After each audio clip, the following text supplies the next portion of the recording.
पढ़ेंगे नया टॉपिक, क्योंकि हमारा पिछला टॉपिक जो था आवेश वो खत्म हो गया है, आवेश तथा वैद्युत क्षेत्र, और उसी के साथ हमने विभव भी खत्म कराया था, तो वो भी हो गया है। आज हम पढ़ेंगे नया टॉपिक जिसका नाम है गॉस की प्रमेय। तो लिखेंगे गॉस की प्रमेय, ठीक है। तो ये हमारा नया टॉपिक है। इसकी पहली हेडिंग है गॉस की प्रमेय। इसका पहला हेडिंग जो है वो लिखेंगे क्षेत्रफल वेक्टर। क्षेत्रफल वेक्टर। तो क्षेत्रफल वेक्टर होता क्या है? अभी तक हम जो क्षेत्रफल पढ़ते थे उसमें हम क्षेत्रफल का परिमाण लेते थे सिर्फ। क्षेत्रफल एक सदिश राशि होती है, ठीक है। तो इसकी दिशा और परिमाण दोनों होती हैं, लेकिन अभी तक हमने जो भी पढ़ा है वो सब क्षेत्रफल का परिमाण लेकर के पढ़ा है, उसे अदिश राशि की तरह ही पढ़ा है, क्योंकि हमें जरूरत नहीं होती थी कभी, तो हम नहीं यूज करते थे क्षेत्रफल को वेक्टर की तरह, मतलब सदिश राशि की तरह। अब हमें क्षेत्रफल को सदिश राशि मान के ही सारी कैलकुलेशन करनी है, तो इसलिए क्षेत्रफल वेक्टर पढ़ेंगे। तो क्षेत्रफल वेक्टर में क्या होता है कि दोनों दिशा और परिमाण दोनों होते हैं। तो लिखेंगे, चलो हम खुद लिख के दे रहे हैं। क्या होता है? पृष्ठीय क्षेत्रफल, मतलब किसी पृष्ठ के क्षेत्रफल को पृष्ठीय क्षेत्रफल बोलते हैं। तो लिखेंगे पृष्ठीय क्षेत्रफल, क्षेत्रफल सदिश राशि है, ठीक है। जो पृष्ठीय क्षेत्रफल है वो सदिश राशि है जिसका परिमाण तथा दिशा दोनों होती है, ठीक है। जिसका क्योंकि ये सदिश राशि है तो इसका परिमाण और दिशा दोनों होगी, और पृष्ठीय क्षेत्रफल की दिशा क्या होती है? सदैव पृष्ठ के अभिलंबवत होती है। पृष्ठीय, अभी समझा देंगे। क्षेत्रफल की दिशा सदैव पृष्ठ के अभिलंबवत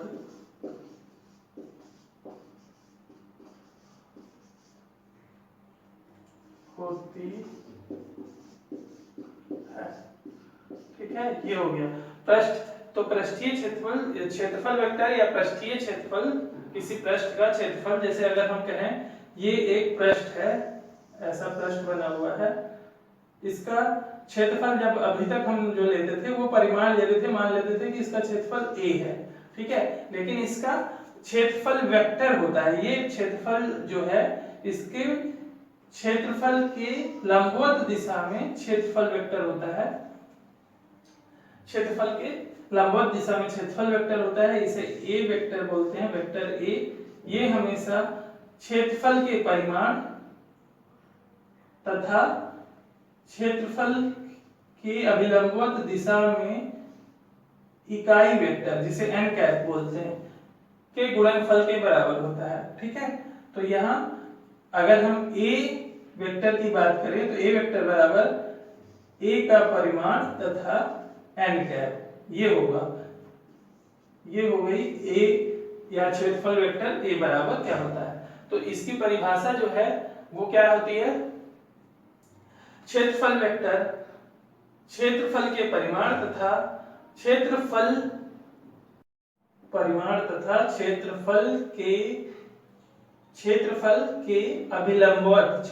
अभिलंबवत एकांक सदिश के गुणनफल को क्षेत्रफल वेक्टर कहते हैं। तो लिख देंगे इसकी परिभाषा। ये सब क्षेत्रफल वेक्टर के बारे में था। इसकी परिभाषा क्या होगी? क्षेत्रफल के परिमाण तथा क्षेत्रफल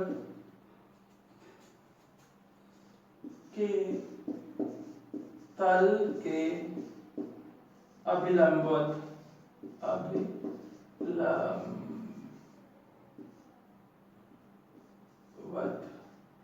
क्षेत्रफल के परिमाण तथा क्षेत्रफल के तल के अभिलंबवत एकांक सदिश,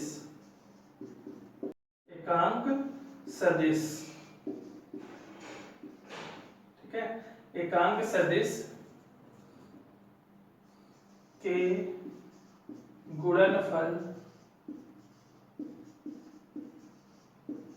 को क्षेत्रफल वेक्टर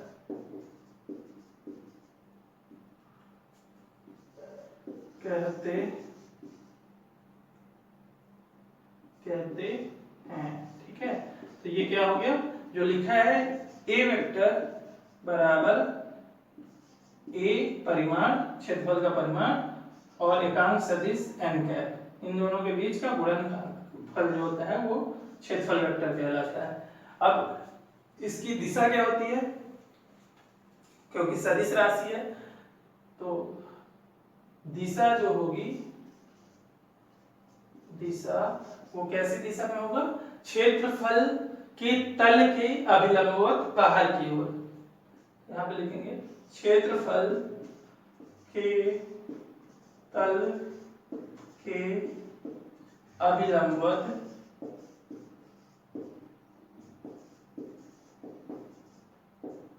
बाहर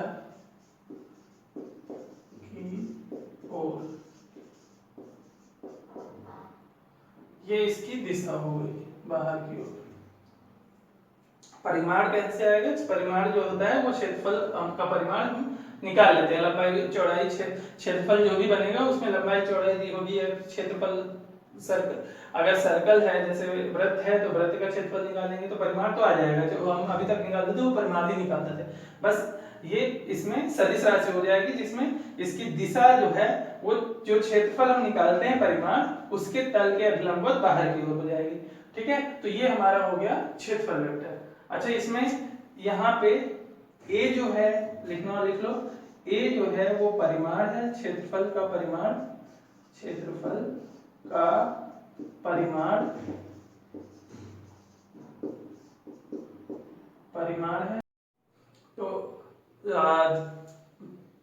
क्षेत्रफल वेक्टर में n कैप जो था वो क्षेत्रफल वेक्टर की दिशा में एकांक सदिश था, ठीक है, और a जो था वो परिमाण था क्षेत्रफल का। तो इससे आ गया था कि a वेक्टर बराबर a इंटू n कैप, ठीक है। अब हम अगली हेडिंग डालेंगे घन कोण, ये घन कोण अगली हेडिंग है। तो अभी घन कोण पढ़ने पहले हम जो अब तक पढ़ते आए हैं वो पढ़ लेते हैं। तो हमने पढ़ा था समतलीय कोण, जो अब तक पढ़ते थे वो समतलीय कोण होता था। वो क्या होता था, वृत्त के किसी चाप द्वारा उसके केंद्र पर आंतरिक कोण समतलीय कोण कहलाता था। तो ये थीटा होता था। जैसे अगर ये चाप है तो चाप से ये त्रिज्या होती थी, ये चाप और ये त्रिज्या, तो ये केंद्र होता था। अगर वो केंद्र, तो चाप जो था वो केंद्र पर जितना कोण अंतरित करता था उसको हम बोलते थे समतलीय कोण। ये समतलीय कोण है। तो यहाँ लिखना हो लिख लो, हेडिंग डालो समतलीय कोण। वृत्त के किसी चाप द्वारा केंद्र पर अंतरित कोण समतलीय कोण कहलाता है। इसका मात्रक जो होता है इसे ज्यादातर थीटा से प्रदर्शित किया जाता है। इसे हम थीटा से प्रदर्शित करते हैं।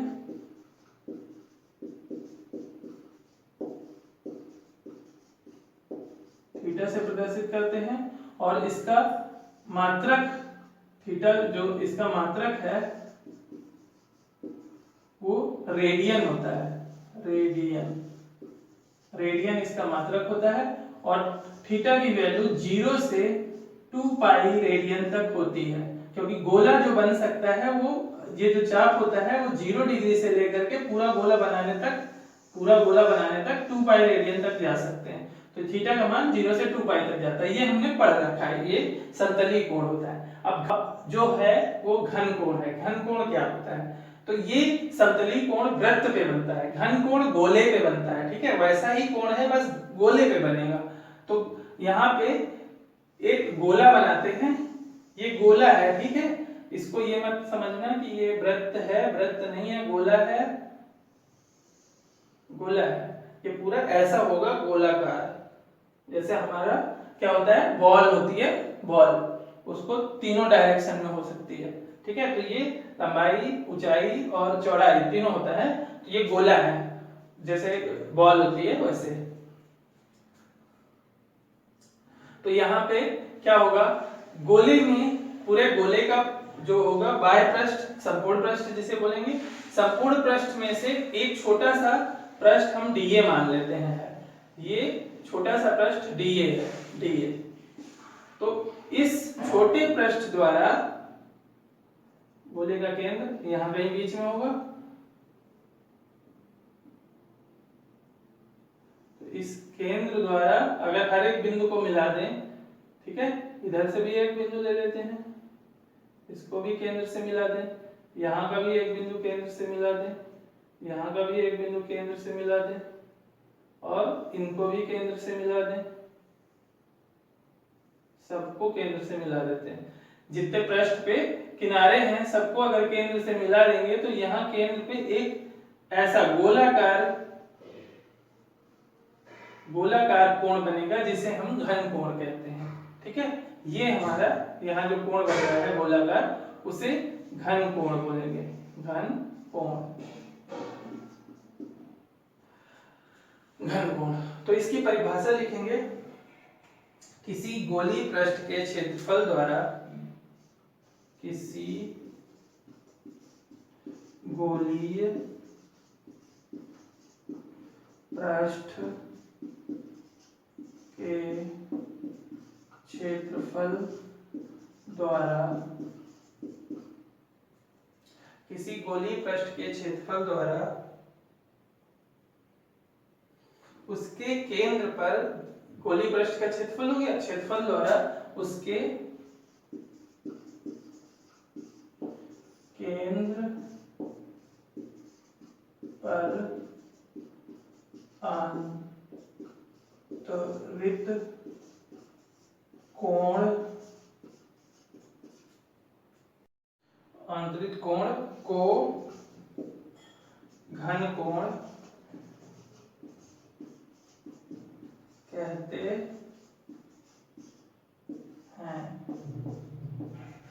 इसका मात्रक, इसका मात्रक क्या होता है, स्टेरेडियन, स्टेरेडियन, स्टेरेडियन, इसका मात्रक होता है स्टेरेडियन। तो स्टेरेडियन इसका मात्रक होता है, इसे ओमेगा, ओमेगा बोलते हैं, डब्ल्यू नहीं है, ओमेगा है, ऐसे ऐसे घुमा के कर, ओमेगा ब्रैकेट में लिखना, लिख लेना, ओमेगा से प्रदर्शित करते हैं, ठीक है। ये इसकी परिभाषा हो गई, किसी गोलीय पृष्ठ के क्षेत्रफल द्वारा उसके केंद्र पर आंतरिक कोण को घन कोण कहते हैं। ये जो हमारा ये जो बना है छोटा सा डीए जिसे हम बोले हैं, ये गोलीय पृष्ठ है, गोले में थोड़ा सा पृष्ठ हम माने हैं छोटा सा, जिसे गोलीय पृष्ठ कहते हैं। अब ये गोलीय पृष्ठ केंद्र पर, गोले के केंद्र पर जो कोण बनाता है इसे घन कोण कहते हैं, ठीक है। ये हो गया घन कोण की परिभाषा। अब इसका थोड़ा सा लिखेंगे, थोड़ा सा मिटा दें, हाँ ये तो काम का है नहीं, ये काम का है तो लिखा रहना, इससे मिटा देगा, परिभाषा लिख लेना और फिर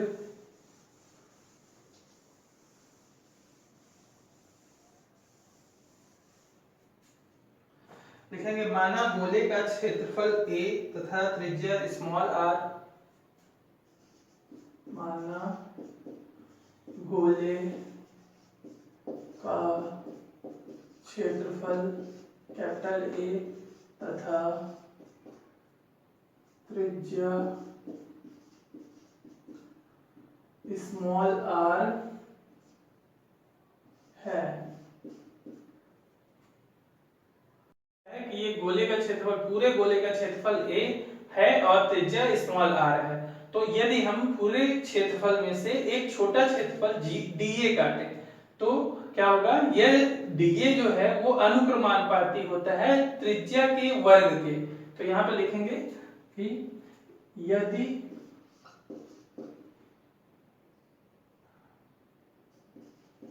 गोले के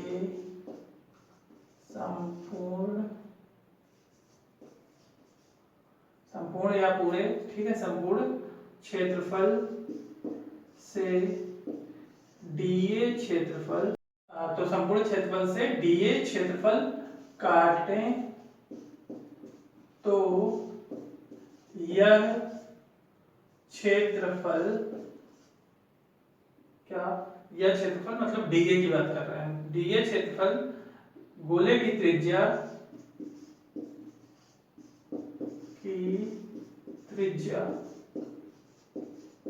के वर्ग के अनुक्रमानुपाती होता है।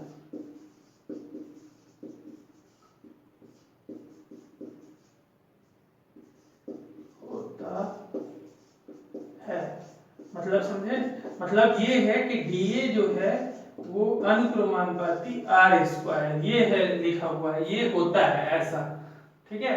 तो यहां से अगर अनुक्रमानुपाती का चिन्ह हटाना है तो dA अनुक्रमानुपाती की जगह इक्वल आएगा, यहाँ नियतांक लिखना पड़ेगा एक, और r स्क्वायर। तो यहां से dA अपॉन r स्क्वायर बराबर नियतांक होता है। ये नियतांक जो है वही घन कोण है, तो इसी नियतांक को हम घन कोण कहते हैं। तो dA अपॉन r स्क्वायर बराबर d ओमेगा हो जाता है, जहां d ओमेगा घन कोण है, ठीक है। अगर हम संपूर्ण गोले की बात करें, फिर से लिखेंगे, इधर से अब इधर आ जाते हैं, तुम लोग लाइन से लिखना, पहले ये लिखना फिर उसके नीचे ये लिखना जो लिखने वाले हैं। तो क्या आ गया हमारा, dA upon r square equal to d omega आया। ये ब्रैकेट में डाल देना, ये जो है ये घन कोण के लिए है, ठीक है, घन कोण और क्षेत्रफल में संबंध है। तो ये dA अपॉन r स्क्वायर बराबर d ओमेगा। यहाँ से अगर हम संपूर्ण गोले की बात करें, ये तो पृष्ठ के लिए हमने निकाल लिया, ठीक है। अगर संपूर्ण गोले की बात करें तो यहां से लिखेंगे संपूर्ण गोले के लिए, तो इसका समाकलन कर देंगे दोनों बच्चों का, क्योंकि त्रिज्या एक कांस्टेंट है, त्रिज्या नहीं बदलेगी, पूरा गोला का पृष्ठ ले या फिर छोटा सा पृष्ठ ले, त्रिज्या तो उतनी रहेगी क्योंकि पृष्ठ पे ही है। तो त्रिज्या तो वैसे ही बाहर आ गई, त्रिज्या तो बाहर आ जाएगी, इंटीग्रेशन जो होगा समाकलन करेंगे, क्योंकि संपूर्ण पृष्ठ के लिए हम समाकलन करते हैं, हमेशा छोटे से बड़े में जाएंगे, छोटा सा पृष्ठ से बड़े पूरे की बात करेंगे तो समाकलन करना पड़ता है। तो ये dA और इधर d ओमेगा, तो d ओमेगा की जगह पे समाकलन होकर के ओमेगा आ जाएगा, समाकलन d ओमेगा का ओमेगा बन जाएगा घन कोण, और dA है इसका समाकलन जब करते हैं तो ये a बन जाएगा, तो a अपॉन r स्क्वायर हो जाएगा। तो ये ओमेगा बराबर a अपॉन r स्क्वायर, तो संपूर्ण गोले के लिए तो omega is equal to a, क्योंकि a जो होता है वो 4 पाई r स्क्वायर होता है अपॉन r स्क्वायर। जो गोले का क्षेत्रफल होता है वो 4 पाई r स्क्वायर होता है, जहां r त्रिज्या है, तो r स्क्वायर से r स्क्वायर कट जाएगा, तो ओमेगा संपूर्ण गोले का घन कोण जो आता है वो 4 पाई आता है। 4 पाई मात्रा क्या होगा इसका, स्टेरेडियन, स्टेरेडियन, ठीक है।